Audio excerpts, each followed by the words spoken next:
Let's turn to Deuteronomy chapter 32 together. This is going to be our main passage for this morning, and we're going to do quite an in-depth study into the passage here, Deuteronomy chapter 32.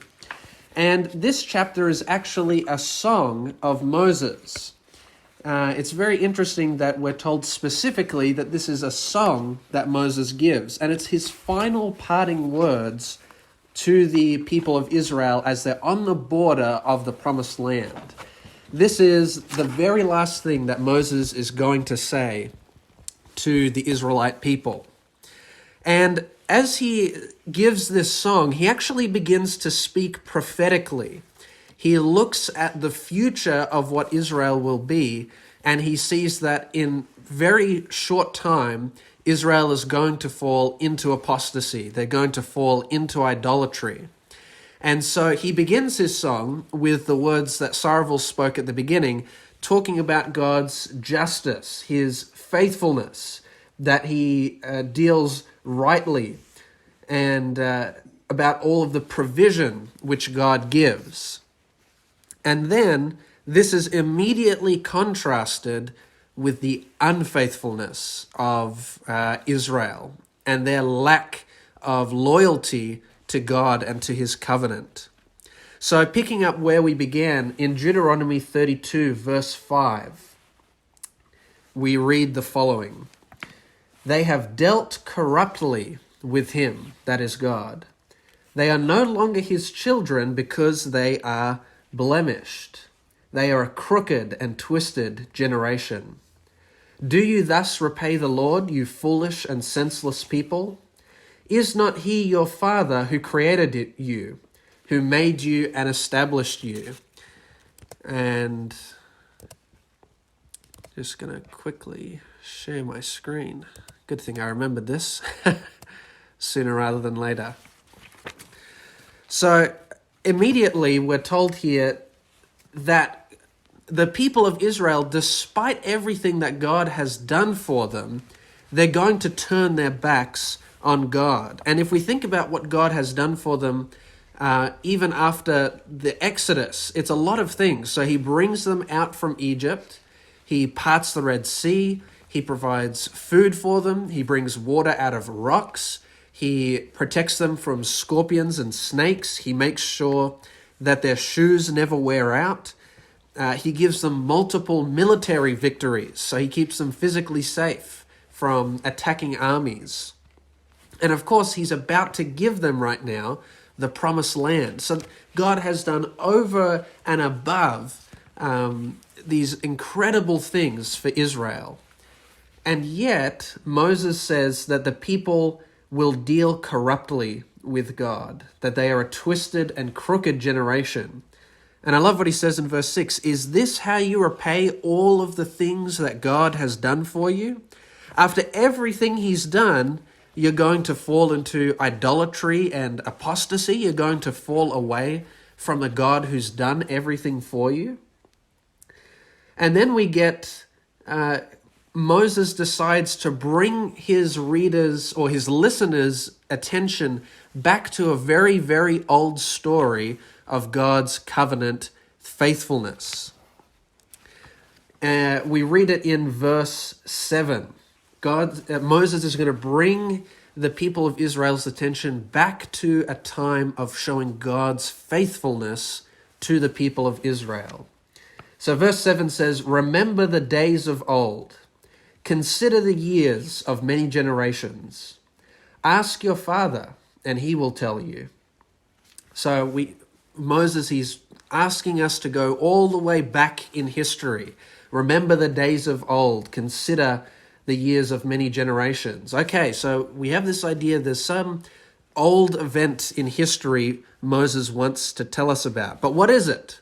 We find out in verse 8. He tells us the event that he wants us to think of. Verse 8 says, "When the Most High gave to the nations their inheritance, when he divided mankind, he fixed the borders of the peoples according to the number of the sons of God." So Moses tells us, let's look back at the story of the Tower of Babel as an example of God's covenant faithfulness. Now, of course, at the Tower of Babel, there is this great rebellion against God. And God, he divides up the nations. Moses tells us he gives the nations their inheritance. He fixes the borders of the people. And how is this division decided? He says, he fixed the borders of the people according to the number of the sons of God. Now, who are these sons of God? Well, we read about them in other areas of the Bible, such as Job chapter 1. The sons of God, they come into God's court for a meeting. They appear to be representatives or stewards who work on behalf of God. These are angelic beings who work in cooperation with God. Now, some of you may be a bit confused and scratching your heads. You may be looking at your Bibles and saying, well, when I'm having a read, it says God fixed the borders of the people according to the number of the sons of Israel. So why is it that we have two readings? If you pick up some Bibles, it'll say the sons of Israel. And if you have a look at other Bibles, it'll say according to the sons of God. So which is it? Which is Moses trying to tell us? Because there's a big difference between these two readings. We want to be absolutely sure what Moses is trying to tell us. Is it according to the sons of Israel or according to the sons of God? Well, thankfully, we are able to figure out which of these two is perhaps a more reliable reading of what Moses originally said. And the way we can do this is based on looking at old manuscripts of the Bible. So some of the latest manuscripts we have, such as the Dead Sea Scrolls. The Dead Sea Scrolls were written in about 250 BC. And this is 250 years before the time of Christ. And if you read the Dead Sea Scrolls, they have the reading according to the sons of God. It isn't till about 1,000 years later, after the time of Jesus, that some manuscripts start to say the sons of Israel. So this is not only 1,000 years after the time of Jesus, this is nearly 4,000 years after the time of Moses. So only 1,000 years after the time of Jesus did some manuscripts begin to say according to the sons of Israel. Whereas the earliest or the latest, the closest to the time of Moses, have this understanding of according to the sons of God. Now that's a very big difference, but that's a good detail to know about the text. But we really want to be certain that this has big implications for our understanding of the text. So let's continue reading what Moses says to understand what idea is he trying to convey to us. So let's continue reading verse 8 and 9 again. So when the Most High gave to the nations their inheritance, when he divided mankind, he fixed the borders of the peoples according to the number of the sons of God, but the Lord's portion is his people, Jacob his allotted heritage. So what is the contrast here? Moses is saying at the Tower of Babel, the borders, the nations of the people were given according to the sons of God, these angelic beings who work in cooperation with God. In contrast to these other nations given to these sons of God, the Lord's portion is his people, Jacob his allotted heritage. So the people of Israel belong to God. And it's in contrast with the other nations who belong to these other beings. In contrast with that, Moses says, but the Lord's portion is his people. So who belongs to God? Israel. Jacob is his allotted heritage. Let's continue reading verses 10 through to 12. This narrative continues to go on of God picking Israel. Remember, Moses is trying to remind his people Remember God's faithfulness to you at the Tower of Babel. It was at the Tower of Babel that God chose Israel to be his special people. And of course, the very next chapter after that, Genesis 12, God calls Abraham. So Moses says, even before Abraham, at the Tower of Babel, God had chosen the Israelite people to be his special people. So Deuteronomy 32 verse 10, it says, God found them in a desert land, and in the howling waste of the wilderness he encircled him. He cared for him. He kept him as the apple of his eye. Like an eagle that stirs up its nest, that flutters over its young, spreading out its wings, catching them, bearing them on its pinions, the Lord alone guided him. No foreign god was with him. So again, this contrast is pulled together. Who is it that's been over and over again repeatedly faithful to the people of Israel? It's been God. God's the one who found them in a desert land. God is the one who encircled them and cared for them like an eagle. God is the one who did this, and it's in contrast to a foreign god. Moses says there was no foreign god that looked after the people of Israel. It was God alone who was faithful to them. And then in verse 13 and 14, he says, he made them ride on the high places of the land, and he ate the produce of the field. He suckled him with honey out of the rock and oil out of the flinty rock. Curds from the herd and milk from the flock with fat of lambs, rams of Bashan and goats with the very finest of the wheat. And you drank foaming wine made from the blood of the grape. So here we have a vivid description of what life is like in the Promised Land. This is a land flowing with milk and honey. It has cattle. It has grapes. This is a foretelling of the Promised Land that Israel is to inherit. And again, it is God who gives the people this Promised Land. It is God who is providing for their every need. And yet, again, in spite of God's covenant faithfulness to Israel, rather than reciprocating that by worshiping God, they decide to go after foreign gods. They decide to go after idols. Verse 15 is a very sobering condemnation of what Israel does. It says, but Jeshurun grew fat and kicked. You grew fat, stout, and sleek. And then he forsook God who made him and scoffed at the rock of his salvation. And how do they do this? How do they scoff at God? How do they forsake him? Moses tells us they stirred God to jealousy with strange gods. With abominations they provoked him to anger. And here is a key. They sacrificed to demons that were no gods. To foreign gods they had never known, to new gods that had come recently, whom your fathers had never dreaded. So Moses here, he actually begins to peel back this layer of the supernatural world, and he says, what really is the true identity of the false gods that the other nations worship? The Canaanites, the Midianites, the Moabites, the Hittites, they worship these foreign gods. But who are they actually worshipping? What is the reality behind these idols? Moses says they sacrifice to demons that are not in fact gods. Now, of course, the biblical prophets throughout the Bible, they talk about how useless idols are. And it's true, if you carve an idol with stone or wood, it can't do anything for you. It's mute, it's dumb, it can't say, it can't speak, it can do no miracles. So the idol itself is completely useless.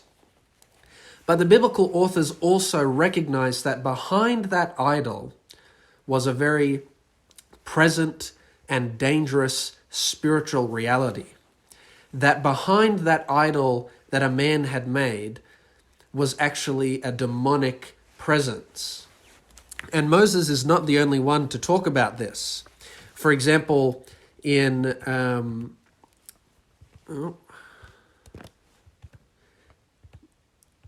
In Psalm 106, David writes, "They," that is the people of Israel, "did not destroy the peoples as the Lord commanded them, but they mixed with the nations and learned to do as they did. They served their idols, which became a snare to them. They sacrificed their sons and their daughters to the demons. They poured out innocent blood, the blood of their sons and their daughters, whom they sacrificed to the idols of Canaan, and the land was polluted with blood. Thus they became unclean by their acts and played the whore in their deeds." So David says that when the people sacrificed their sons and daughters to the idols of Canaan, in reality they were sacrificing their sons and daughters to demons, to fallen angels. So behind this idol, which in itself is powerless and useless, there is an actual spiritual reality, and it's an evil reality. Paul, he echoes a similar idea in 1 Corinthians chapter 10. He says, "Consider the people of Israel. Are not those who eat the sacrifices participants in the altar? What do I imply then? That food offered to idols is anything, or that an idol is anything? No. I imply that what pagans sacrifice they offer to demons and not to God. I do not want you to be participants with demons. You cannot drink the cup of the Lord and the cup of demons. You cannot partake of the table of the Lord and the table of demons. Shall we provoke the Lord to jealousy? Are we stronger than he?" So when Moses and David and Paul look at these idols that are worshipped by the other nations, they say that behind that idol, behind that statue, there is a real demonic entity or reality. And that worship of these idols is actually worship of demons. Now again, what is Moses trying to tell us? He's trying to compare God's covenant faithfulness and his loyalty to Israel in comparison to Israel's continuous idolatry and going after idols and, in reality, demons. And again, another way we could refer to these demons is as fallen angels or fallen sons of God. These sons of God, remember, are angelic beings who used to work in cooperation with God. And even in Job chapter 1, Satan, he says that he is one of these sons of God. He says that he has the right to act as a son of God, one of these people who, one of these angelic beings. So when Moses says that God divided the nations according to the sons of God at the Tower of Babel, in essence, what he's saying here is similar to what Paul says in Romans 1, that when humans, they want to follow their sinful desires and passions, God gives them up, or he gives them over to their sinful desires. God will not stand in the way of people going into the sinful behaviors that they ask. And the same is true at the Tower of Babel. The Tower of Babel is this symbol of direct rebellion against God. And Ellen White reveals in Patriarchs and Prophets that at this time the people at Babel were idolaters. They were already worshipping demons or fallen angels as idols. And so Moses says at the Tower of Babel, God gave over these other nations to the worship of the idols they so desperately wanted to worship. If the people of these foreign nations were so desperate to worship these fallen angels, these demons, these idols, God was willing to give them over to that worship and suffer the consequences of that worship. But in contrast, God had taken the people of Israel to belong to him. The other nations, they belonged to these demons now. He had given over the nations to the very desire that they wanted, which was to worship these idols. But God had taken his people, the people of Israel, to be his inheritance, his portion, his heritage, and they were to worship him alone because of all of the things that he had done for them. Let's just finish reading the last few verses here of Moses in Deuteronomy 32. It says, the Lord saw it, that is their idolatry, and spurned them because of the provocation of his sons and his daughters. And he said, I will hide my face from them. I will see what their end will be, for they are a perverse generation, children in whom is no faithfulness. They have made me jealous with that which is no God. They have provoked me to anger with their idols. So I will make them jealous with those who are no people, and I will provoke them to anger with a foolish nation. So God concludes by saying that Israel, they continually make him jealous because they keep worshiping these other gods. And in fact, I like how Moses repeatedly on 2 occasions says, gods which are no gods. These demons, they've placed themselves in a position of worship, but they deserve no such worship. They are not God. They are not God in the same way that Yahweh is. People may treat them like that and worship them like that, but they have no right to occupy a position of worship. That position alone belongs to God. Now, what's interesting is this isn't the only time that Moses says this idea that the other gods, the other demons belong to the other nations, but not to the people of Israel. In Deuteronomy 4, verses 19 and 20, Moses says, beware lest you raise your eyes to heaven, and when you see the sun, the moon, and the stars, and all the host of heaven, you be drawn away and bow down to them and serve them. Things that the Lord your God has allotted or given to all the peoples under the whole heaven. Notice this is, again, this language. The other gods were given over to the pagan nations. They wanted them, they get them.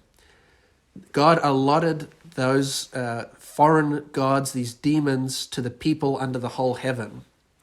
But the Lord has taken you, Israel, and brought you out of the iron furnace, out of Egypt, to be a people of his own inheritance, as you are this day. This is the same language in Deuteronomy 32:8.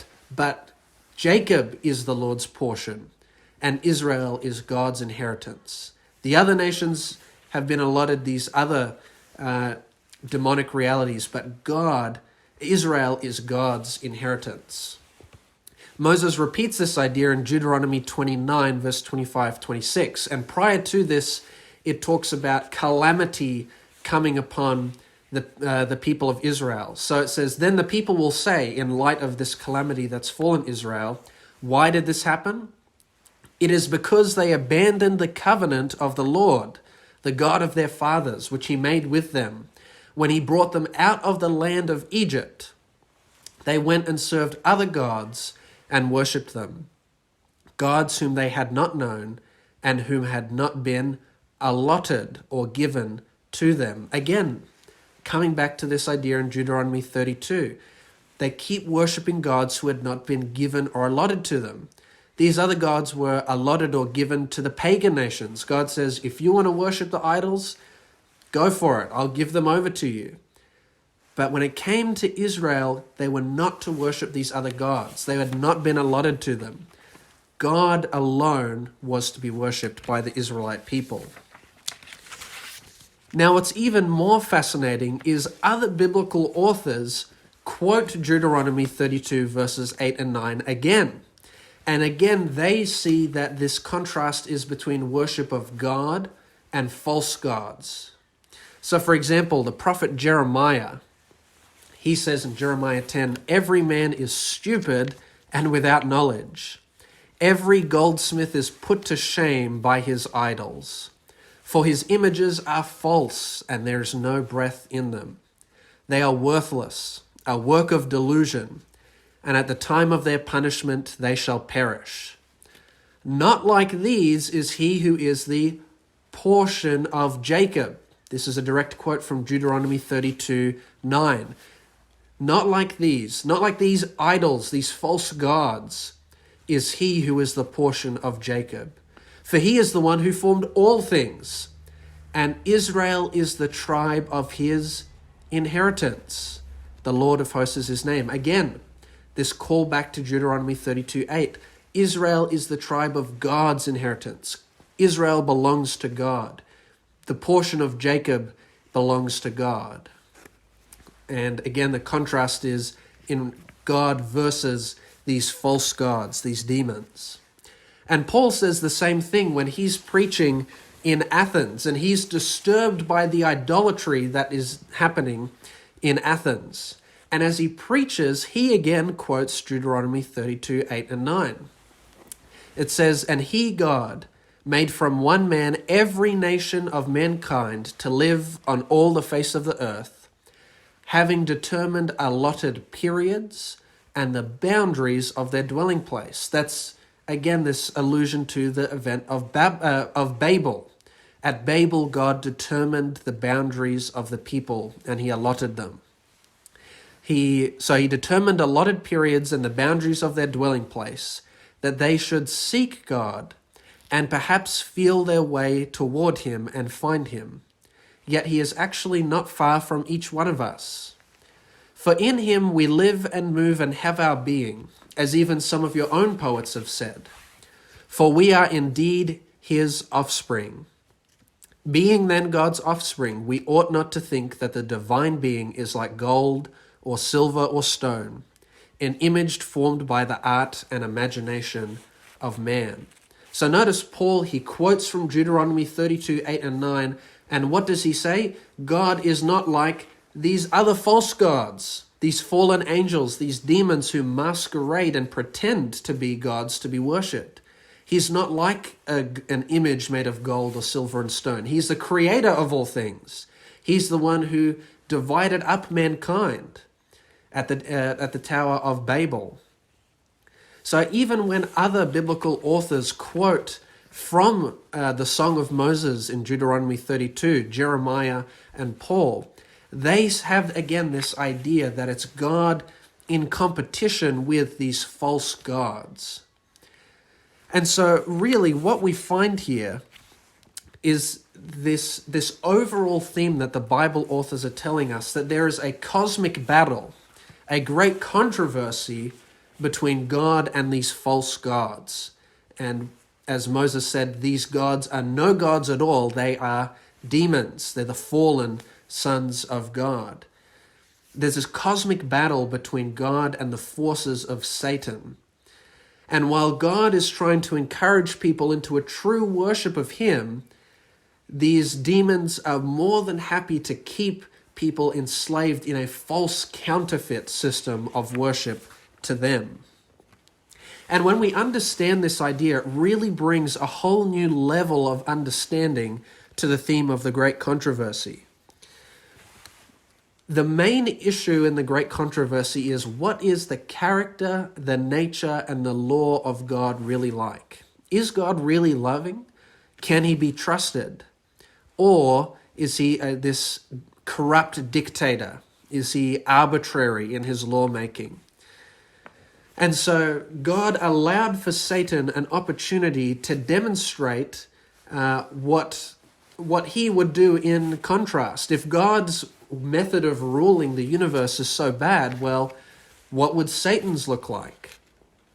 And it's in this false worship systems that we actually see what a world or a universe under the rulership and worship of Satan would look like. These, particularly the Canaanite deities, would require human sacrifice, usually of children. These systems of worship, they not only endorsed but often enabled immorality and sin. And so really this is a perfect picture to demonstrate again this contrast between the rulership of God and the rulership of Satan. When Satan gets the worship that he so desperately desires, what does he do? He inflicts pain and suffering on humans. And then in contrast to God, he decides to pick this nation of Israel. How does God treat those who worship him? He provides for them. He takes care of them. He nurtures them. And this is in contrast with these other nations that are worshiping false gods, and they're enslaved to sin. it really brings a new understanding to the great controversy theme, looking at how these false systems of worship, they show us the character of Satan, which is sinful and evil, in contrast with true worship of God, which leads to love and provision. And so throughout the rest of the Bible, we see this ongoing theme of God versus these false gods, God against the satanic forces. One really good example is in the story of the Exodus. When it comes to the final plague of the Exodus, God says the following.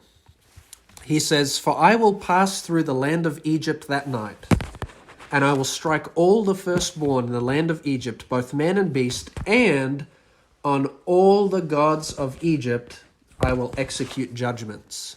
I am the Lord." So God says not only is this final plague a judgment on the Egyptians who are refusing to let the Israelites free, but it's a judgment on the gods of Egypt.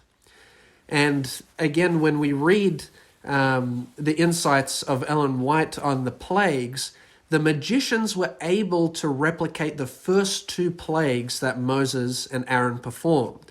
And the only reason they were able to do that was because of these demons working in the background. But after those two plagues were replicated, we're told that God would not allow for the demons to have be able to replicate any of these other plagues. God actively stood against these demons. Another example is when it comes to the Philistines. They capture the Ark of the Covenant in a battle, and they place the Ark of the Covenant in the temple of their pagan god Dagon. And they leave it overnight, and when they come back in the morning, the statue of Dagon has collapsed. The idol has collapsed, and it's lying face forward in front of the Ark of the Covenant as though giving worship. It's lying prostrate before the Ark of the Covenant. And this is what the people say when they find it. They say, "The Ark of the God of Israel must not remain with us, for his hand is hard against us and against Dagon, our God." And again, knowing the spiritual reality behind these idols, we know that behind Dagon, there was an evil spiritual force. And so in reality, what they're saying is God's hand of judgment is against the Philistines and against Dagon, or the spiritual reality behind this idol. Even the story of Elijah, there's a competition between God and Baal. And again, Baal is unable to produce fire from heaven. God prevents Satan and his forces from performing that miracle. And yet Elijah, his altar to the one true God, has fire brought down on it. So over and over again, we have these stories of God being in competition with these false gods, and every single time God is victorious. Every single time Satan loses, and God is showing that he is the one true God that all worship should be given to, not to these false idols and other pagan gods. And ultimately, this culminates in the New Testament, in the life and ministry of Jesus. We see as Jesus travels around on his ministry journey, there are repeated stories of him casting out or driving out demons from possessed people. Jesus is showing that he has power and authority over these demons. He has power over the spiritual realm. He is the one in charge. Jesus again wins and Satan loses. In the Gospels of Mark and Luke, the very first miracle that Jesus performs is exorcising out a demon or an unclean spirit. And in effect, it's showing us that as Jesus travels around on his ministry journey, he's driving out these demons from these territories and these areas. It's as though he's reclaiming back these areas that had been given over to the demons. Perhaps the most striking example of this is in Luke chapter 10. In Luke chapter 10, we have the record of Jesus sending out the 70. Now, that number 70 is particularly relevant because it appears in another biblical story. And that biblical story is again the Tower of Babel. In Genesis chapter 10, we have a record of all of the nations following the division of the people at the Tower of Babel. It's often called the Table of Nations. And in the Table of Nations, we have a record of, take a guess how many nations there are. There are 70. Following the Tower of Babel event, there are 70 nations or people groups divided up, as God says. And at that point, God gives the people over to their sinful desires of idolatry. He gives them over to their idolatry and worship. And yet here, Jesus in Luke 10, he sends out a group of 70, and he is going to, in effect, undo or reverse the Tower of Babel event. He is going to reclaim the nations or the territories symbolically from these demonic rulers. Let's just have a look at Luke chapter 10, and this is our final text we'll read together. Luke chapter 10, and let's see specifically what happens during the ministry of Jesus sending out the 70. Luke chapter 10, and we'll read verse 17. Luke 10:17. What do the disciples report when they come back from their mission? It says, the 70 returned with joy, saying, Lord, even the demons are subject to us in your name. And Jesus said to them, I saw Satan fall like lightning from heaven. Behold, I have given you authority to tread on serpents and scorpions, and over all the power of the enemy, and nothing shall hurt you. Nevertheless, do not rejoice in this, that the spirits are subject to you, but rejoice that your names are written in heaven. So here, as Jesus sends out 70 people, it's as though symbolically he is reclaiming the nations that were lost at the Tower of Babel event. And it's explicit because the disciples come back and they say, Lord, we were able to drive out spirits. We were able to drive out the demons. They were subject to us. And Jesus tells them, yes, because I gave you authority to do so. This is a reversing of the events of the Tower of Babel. Even in the beginning of the book of Acts, we see the same thing happen. At the event of Pentecost, God gives the disciples the ability to speak different languages. And again, that's a reversal of the Tower of Babel event. At Babel, the languages were confused. But here at Pentecost, God gives his people the ability to speak different languages to portray and preach the gospel. And we're told that there are people from all over the world who are at this Pentecost event. And it's interesting because the order of the nations given goes from east to west. So it goes from one side all the way to the other. And each one of those nations or those territories is representative of the 70 nations in Genesis 10 at the Tower of Babel event again. All of them listed, if you grabbed all of the nations under Genesis 10, you would be able to place them under one of the nations or territories mentioned at the event of Pentecost. So again, the Tower of Babel theme is present. And here God continues to reclaim even more nations. The gospel is going out to all the nations. And those 70 nations of Babel are represented in Acts 2 again, and the gospel is going to them. Satan is very quickly losing his strongholds over these other nations. The gospel of Jesus is going out to the world, and the good news to worship God alone is being preached. Now, there's a really beautiful phrase to describe this idea in the life and ministry of Jesus.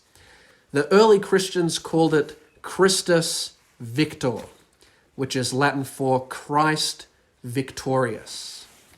And I find that just a beautiful phrase, Christus Victor, Christ victorious. As the early Christians looked at the life of Jesus, and they saw that he had power over the supernatural realm. He was able to drive out demons. He had authority to command them.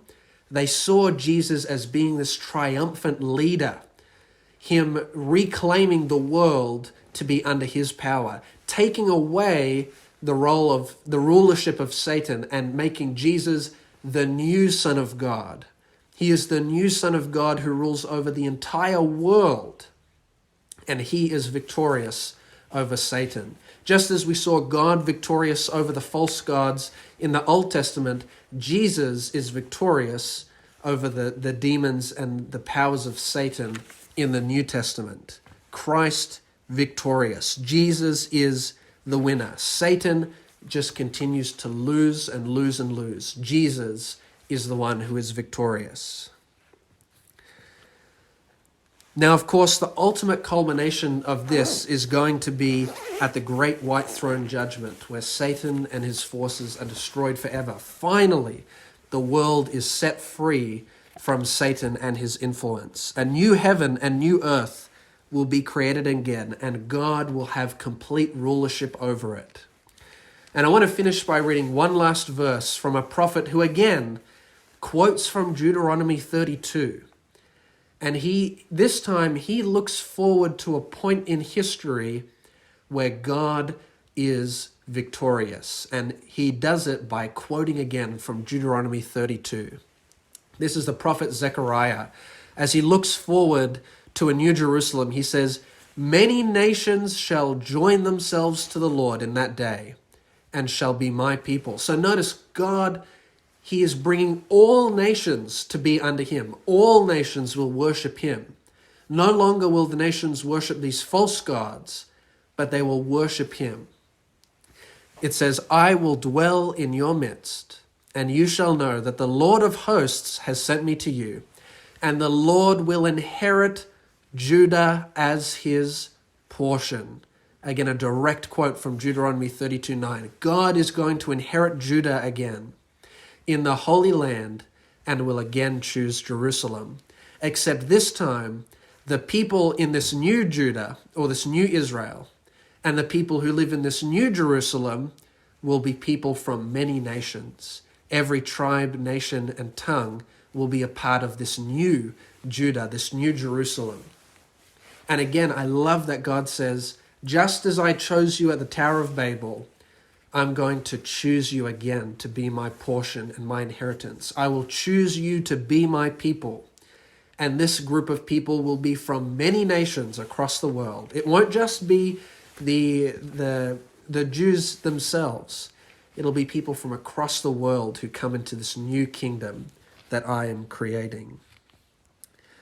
So how do we apply this to our lives? Well, I think it's an incredibly encouraging message to look at the fact that God says one day he is going to have complete rulership of this world without any competition. Satan and his forces, there will be no presence of them on the new heaven and the new earth anymore.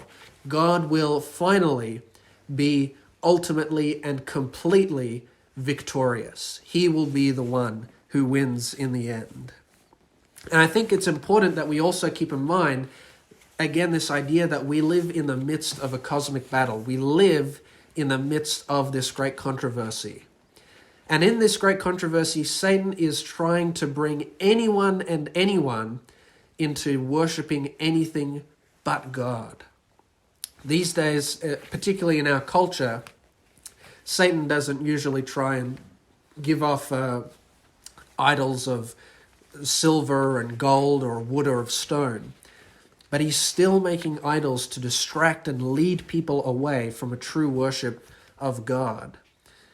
Whether it's idolatry of wealth or success, whether it's idolatry of popularity or fame, it's material possessions, whether it's lust or wanting to improve oneself and almost self-idolatry. There are so many idols today that Satan will try and use to bring people away from God. And so we really have a duty and a responsibility to try and do away with these idols and point people into the direction of a true worship to God. We should also, I think, continue to be encouraged by the fact that God, as we see in the Old Testament and in the ministry of Jesus in the New Testament, God is reclaiming the people. He's reclaiming the nations. He's reclaiming that dominion and authority away from Satan.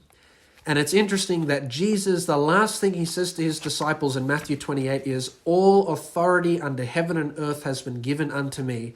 Therefore, go and make disciples of all nations." Jesus' command for us to go and make disciples is predicated on the idea that he has authority over the whole earth. He is the new Son of God who rules over the earth. He is the representative of this planet. And he gives us the authority to go out and preach to all nations, to bring them into that good news.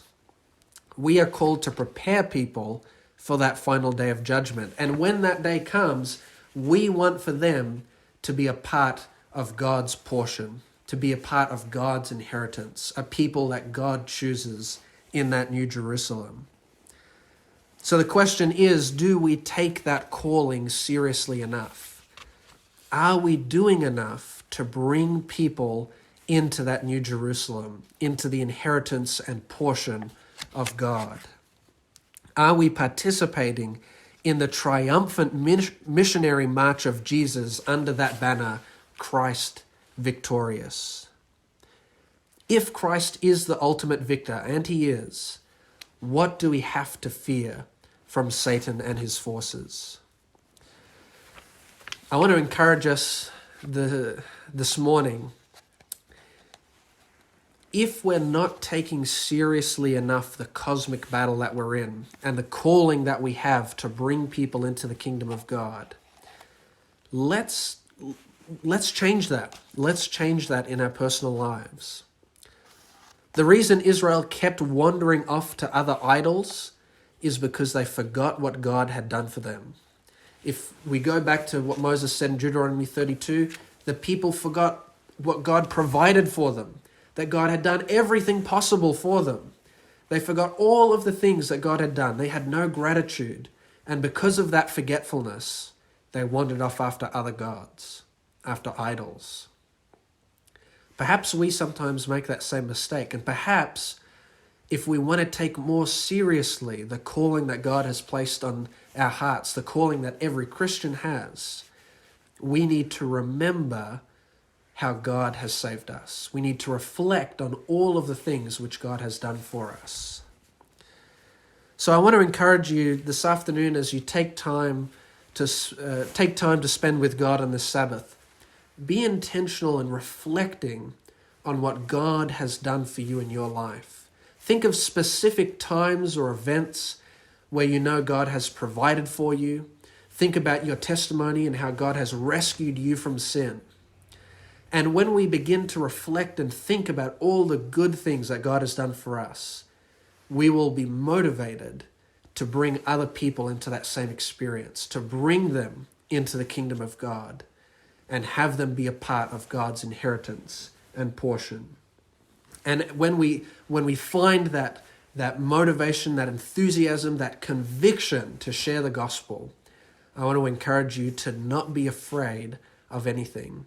Christ is victorious. Christus Victor, Christ is victorious. He's shown us in the Old Testament, he's shown us in the New Testament, and he shows us even still today that against the forces of Satan and against the forces of evil, God is always ultimately victorious.